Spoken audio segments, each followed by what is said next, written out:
हरे कृष्णा, राधे राधे। स्वागत है आप सभी का गोविंद भजन चैनल पर। आज के इस वीडियो में हम सुनेंगे बृहस्पतिवार की व्रत कथा। तो चलिए कथा शुरू करते हैं। प्राचीन समय की बात है, एक नगर में बड़ा व्यापारी रहता था। वह जहाजों में माल लदवाकर दूसरे देशों में भेजा करता था। वह जिस प्रकार अधिक धन कमाता था, उसी प्रकार दिल खोलकर दान भी करता था। परंतु उसकी पत्नी अत्यंत कंजूस थी। वह किसी को एक दमड़ी भी देने नहीं देती थी। एक बार सेठ जब दूसरे देश में व्यापार करने गया तो पीछे से बृहस्पति देव ने साधु वेश में उसकी पत्नी से भिक्षा मांगी। व्यापारी की पत्नी बृहस्पति देव से बोली, हे साधु महाराज, मैं इस दान पुण्य से तंग आ गई हूँ। आप कोई ऐसा उपाय बताए जिससे मेरा सारा धन नष्ट हो जाए और मैं आराम से रह सकूं। मैं ये धन दान धर्म में लुटता हुआ नहीं देख सकती। बृहस्पति देव ने कहा, देवी तुम बड़ी विचित्र हो। संतान और धन से क्या कोई दुखी होता है? अगर अधिक धन है तो इसे शुभ कार्यों में लगाओ। कुंवारी कन्याओं का विवाह करवाओ, विद्यालय और बाग बगीचों का निर्माण करवाओ। ऐसे पुण्य कार्य करने से तुम्हारा लोक और परलोक सार्थक हो जाएगा। परंतु साधु के इन बातों से व्यापारी की पत्नी को खुशी नहीं हुई। उसने कहा, मुझे ऐसी धन की आवश्यकता नहीं है जिसे मैं दान में दूं। तब बृहस्पति देव बोले, यदि तुम्हारी यही इच्छा है तो तुम एक उपाय करना। शाम बृहस्पतिवार घर को गोबर से लीपना, अपने केशों को पीली मिट्टी से धोना, केशों को धोते समय स्नान करना, व्यापारी से कहना हजामत बनवाए, भोजन में मांस मदिरा खाना, अपने घर में कपड़े धोना। ऐसा करने से तुम्हारा सारा धन नष्ट हो जाएगा। इतना कहकर बृहस्पति देव अंतर्ध्यान हो गए। व्यापारी की पत्नी ने बृहस्पति देव के कहे अनुसार 7 बृहस्पतिवार तक वैसा ही करने का निश्चय किया। केवल 3 बृहस्पतिवार ही बीते थे कि उसकी समस्त धन संपत्ति नष्ट हो गई और वह परलोक सिधार गई। जब व्यापारी वापस आया तो उसने देखा कि उसका सब कुछ नष्ट हो चुका है। उस व्यापारी ने अपनी पुत्री को सांत्वना दी और दूसरे नगर में जाकर बस गए। वहां वे जंगल से लकड़ी काट कर लाता और शहर में बेचता। इस तरह वह अपना जीवन व्यतीत करने लगा। उसकी पुत्री ने दही खाने की इच्छा प्रकट की, लेकिन व्यापारी के पास दही खरीदने के पैसे नहीं थे। वह अपनी पुत्री को आश्वासन देकर जंगल में लकड़ी काटने चला गया। वहाँ एक पेड़ के नीचे बैठकर अपनी दशा पर विचार करने लगा। उस दिन बृहस्पतिवार था। तभी वहां पर बृहस्पति देव साधु के रूप में सेठ के पास आए। बोले, हे मनुष्य, तू इस जंगल में किस चिंता में बैठा है? तब व्यापारी बोला, हे महाराज, आप सब कुछ जानते हैं। इतना कहकर व्यापारी अपनी कहानी सुनाकर रो पड़ा। बृहस्पति देव बोले, देखो बेटा, तुम्हारी पत्नी ने बृहस्पति देव का अपमान किया था, इसी कारण तुम्हारा यह हाल हुआ है। लेकिन अब तुम किसी प्रकार की चिंता मत करो। तुम बृहस्पतिवार के दिन बृहस्पति देव का व्रत करो।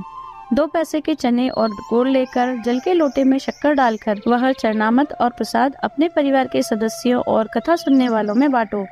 स्वयं भी प्रसाद और चरणामत लो, भगवान तुम्हारा अवश्य कल्याण करेंगे। साधु की ये बात सुनकर व्यापारी बोला, महाराज, मुझे तो इतना भी नहीं बचता कि मैं अपनी पुत्री को दही लाकर दे सकूं। इस पर साधु महाराज बोले, तुम शहर में लकड़ियां बेचने जाना, जिससे तुम्हें लकड़ियों के दाम पहले से चौगुने मिलेंगे, जिससे तुम्हारे सारे कार्य सिद्ध हो जाएंगे। लकड़हारे ने लकड़ियां काटी और शहर में बेचने चल पड़ा। उसकी लकड़ियां अच्छे दाम में बिक गई, जिससे उसने अपनी पुत्री के लिए दही लिया और बृहस्पतिवार की कथा हेतु चना गुड़ लेकर कथा की। प्रसाद बांटकर स्वयं भी खाया। उसी दिन से उसकी सभी कठिनाइयां दूर होने लगी। अगले बृहस्पतिवार को वह कथा करना भूल गया। अगले दिन वहां के राजा ने एक बड़े यज्ञ का आयोजन कर पूरे नगर के लोगों को भोजन के लिए आमंत्रित किया। राजा की आज्ञा सुनकर पूरा नगर राजा के महल में भोजन करने गया, लेकिन व्यापारी व उसकी पुत्री तनिक विलंब से पहुंचे। अतः उन दोनों को राजा ने महल में ले जाकर भोजन करवाया। जब दोनों लौटकर आने लगे तब रानी ने देखा कि उसका खूंटी पर टंगा हार गायब है। रानी को व्यापारी और उसकी पुत्री पर संदेह हुआ कि हार उन्होंने ही चुराया है। राजा की आज्ञा से उन दोनों को कारावास की कोठरी में डाल दिया गया। दोनों अत्यंत दुखी हुए। वहां उन्होंने बृहस्पति देवता का स्मरण किया। बृहस्पति देव ने वहां प्रकट होकर व्यापारी को उसकी भूल से अवगत करवाया। उन्हें सलाह दी कि बृहस्पतिवार के दिन कैद खाने के दरवाजे पर 2 पैसे मिलेंगे।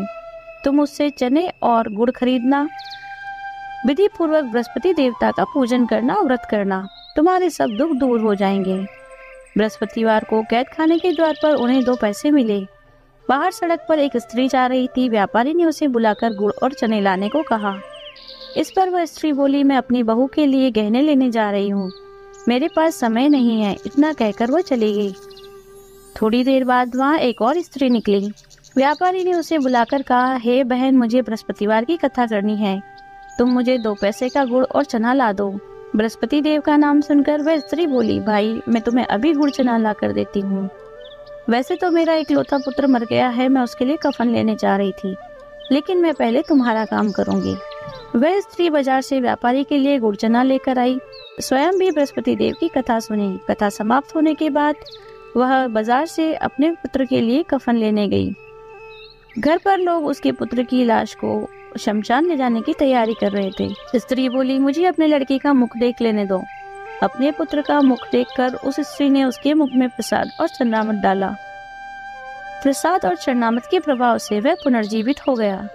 पहली स्त्री जिसने बृहस्पति देव का निरादर किया था, जब वह अपने पुत्र के विवाह हेतु वधू के लिए गहने लेकर लौटी, जैसे ही उसका पुत्र घोड़ी पर बैठा, वैसे ही घोड़ी ने ऐसी उछाल मारी कि वह घोड़े से गिरकर मर गया। यह देखकर स्त्री रो रो कर बृहस्पति देव से क्षमा याचना करने लगी। स्त्री की याचना से बृहस्पति देव साधु के वेश में वहां पहुंचकर कहने लगे, देवी, तुम्हें अधिक विलाप करने की आवश्यकता नहीं है। यह बृहस्पति देव का निरादर करने के कारण हुआ है। तुम वापस जाकर मेरे भक्त से क्षमा मांगकर कथा सुनो, तभी तुम्हारी मनोकामना पूरी होगी। जेल में जाकर उस स्त्री ने व्यापारी से माफी मांगी और कथा सुनी। कथा के उपरांत वह प्रसाद और चरणामृत लेकर अपने घर वापस आ गई। घर आकर उसने चरणामृत अपने पुत्र के मुख में डाला। चरणामृत और प्रसाद के प्रभाव से उसका पुत्र भी जीवित हो गया। उसी रात बृहस्पति देव राजा के सपने में आए और बोले, हे राजन, तूने जिस व्यापारी को और उसकी पुत्री को जेल में रखा है वह निर्दोष है। तुम्हारी रानी का हार वहीं खूंटी पर टंगा है। सुबह हुई तो राजा रानी ने हार खूंटी पर लटका देखा।